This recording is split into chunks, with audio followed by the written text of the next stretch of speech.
Mr. Marston. How are you, sir? I'm all right.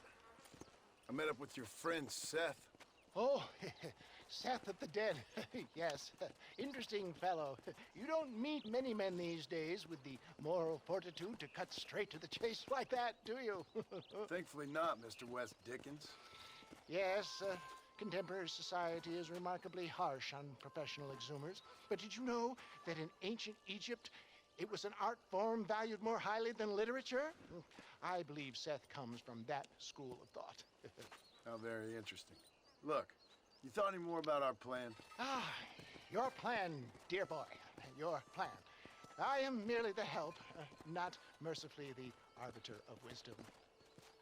What you are, dear boy, is the man whose life I've saved twice now. A man who sells lies and deceit to unwitting people. A man who, if he doesn't help me, I won't think twice about putting a bullet through his skull, feeding to the vultures myself. You see, Mr. Marston, you have the exterior of a violent man, but the soul of an angel, and that is what I think I cherish most about you.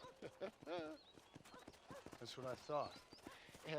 But before we can attend to your particular problems, we need some extra lubricant to oil the machinery of business. And this being America, that lubricant with which we concern ourselves is money. Money? What are you talking about? Oh, we need weapons. Armor plate for the wagon, extra hands, and I need some danger money. So, let's sell some more of these cures. Sell cures? Around here? Do you want to see me lynched? Oh, no. The sport of kings. Racing, my friend. The sport of kings. A noble activity without reproach. Exactly the kind of activity where a lying, cheating degenerate like myself can prosper. But come, let's finish the loading and we'll discuss it as we drive.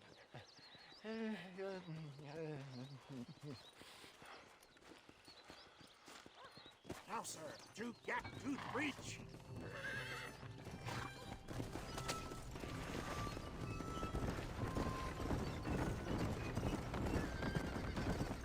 Seth is an interesting fellow, is he not? I wouldn't say interested, more deeply disturbed.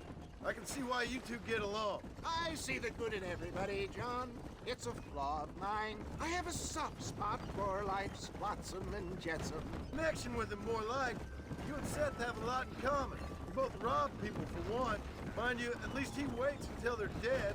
Oh, my dear boy. Nobody is more critical of drinkers than a drunk who's mended his ways. What are you talking about? Come on now, John.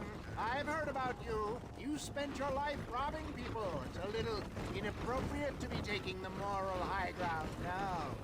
I had the courtesy to put a gun in their face. Whatever helps you sleep easily at night. We stole from those who had too much. Tried to give to those who had too little. A Robin Hood with spurs. Oh, romantic. You expect me to believe that poppycock? Maybe I'll have the good fortune to be able to leave my nefarious life behind one day and work on the government's dime. Don't talk about things you don't understand. Dear, oh dear, simmer down, my boy. You need to start appreciating your friends more. Folks around here don't see you as any different from Bill Williamson. I didn't think I'd have to huckster snake oil and dig up the dead, that's all. Take it from me, John. Collaboration is the key to success. I can help you. Seth can help you. It's business. Nothing more, nothing less. There's no need to make it quite so personal. Suits me.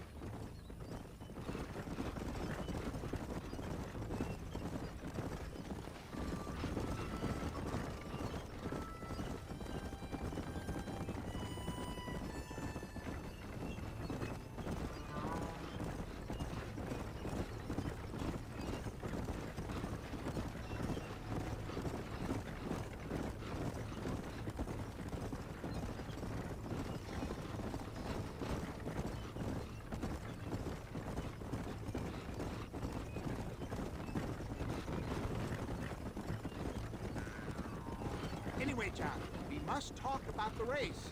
Yes, the race. Oh, come on. Time to purge that negativity and start thinking like a winner. You're going to have a whale of a time. They've been holding these chariot races in New Austin for as long as I can remember. And we need the money. Why aren't you racing then? Me? Oh, no. Not my thing at all. You have already proved yourself more than adept at the reins, my dear boy, and under some stress. These races are Byzantine in their ferocity, and the terrain is treacherous. People will do just about anything to win. Men die. It's a marvelous spectator sport. Sounds like fun. And you are my wild card, John. They won't be expecting you. So what's your role in all this? Think of me as your spiritual guide. Do I have to? You are a free man, of course, but I strongly recommend it. Imagine, just for today, you are not an aging bounty hunter, and I am not an avant-garde business pioneer. No, sir. Today, we are gladiators. Motivation, dear boy. I'm definitely feeling motivated to get the hell out of here.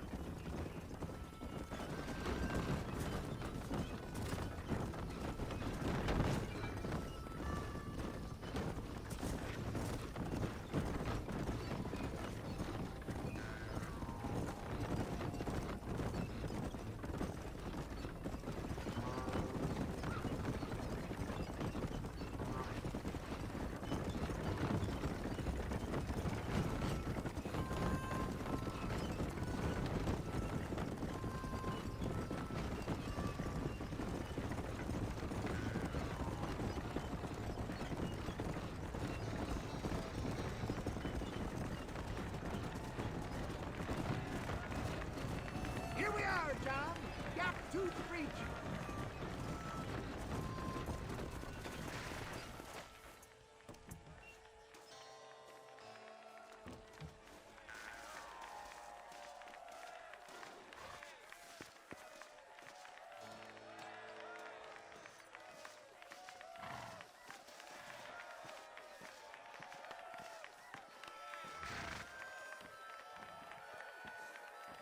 Drivers!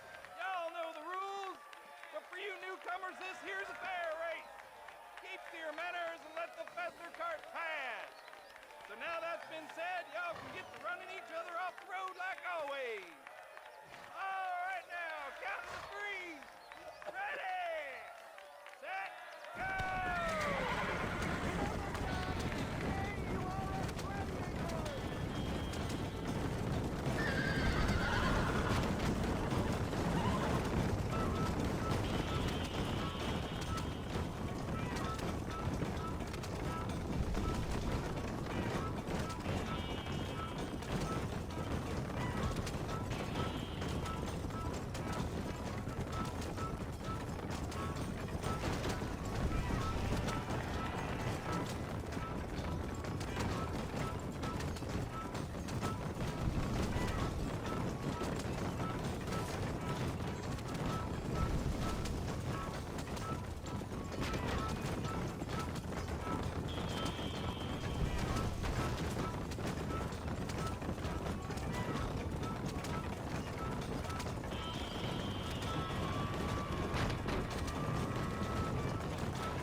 mister.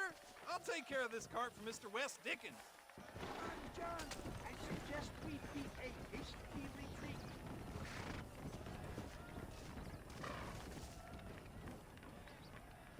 Right, best remove ourselves from the stage before somebody decides they want their money back. Fine by me. Wasn't that fantastic? The cheers of the crowd, the thunder of the wheels. The falling rocks, the homicidal maniacs. Oh, come on, John.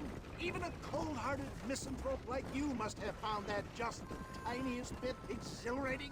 Not the friendliest bunch, are they? They take the racing very seriously in these parts, and your participation was not entirely pre-approved. That was clear. Ah, sport, war, and heartache.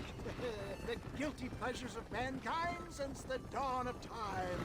I'd get away from the men we just swindled before you start waxing too lyrical. Yes, yes, of course.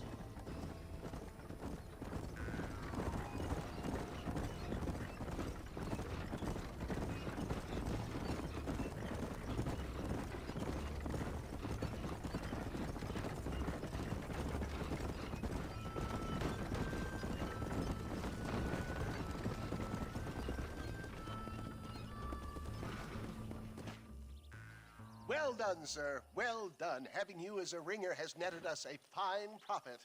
We seem to be wasting time, old man. Oh, patience, my friend. The Trojan horse cannot run before it can walk, if you'll forgive the metaphor. Next, we need to procure some grand and overwhelming firepower. And for that, you need to contact an old friend of mine. Goes by the name of Irish.